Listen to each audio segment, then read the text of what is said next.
Bismillahirrahmanirrahim. Elhamdülillah ve salatu ve selamu ala Resulillah me ba'du. Bor kermeyerimdi Allah'tan atı menen başlayayım. Allah tabara ve taalaga çeksiz maktoğulur bolsun. Peygamberimiz Muhammed Mustafa sallallahu aleyhi ve sellemge dua salamlar bolsun.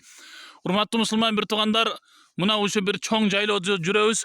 Bul jaylooga kelgen kezde Allah'ın kudreti köz aldı elestetet inşallah. Bul toğlordu, bul jayloolordu, bul arçalardı, bul uşunday kar baskan toğlordu körüp durup Kur'an-ı Kerim'deki bir ayatı okuvasak bolbayt. Urmatlı Müslüman bir tugandar. Allah subhanahu wa ta'ala keremetli Kur'an'da aytad.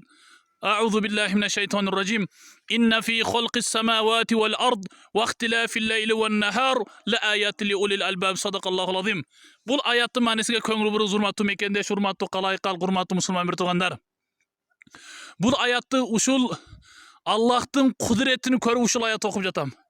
İnne fi halqis semawati vel ard.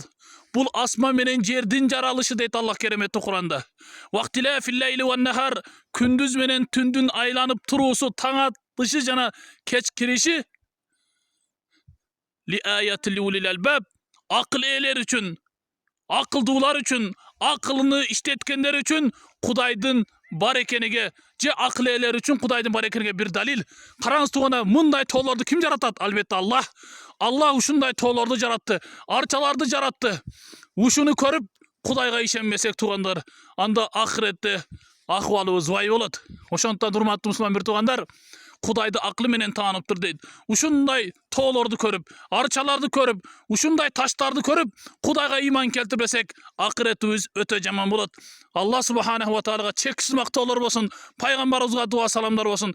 Barыңыздарды mına uşul toğu, uşul jaylooga kelişti Allah nasip etken bolsun. Assalamu aleykum ve rahmetullahi ve berekatuh.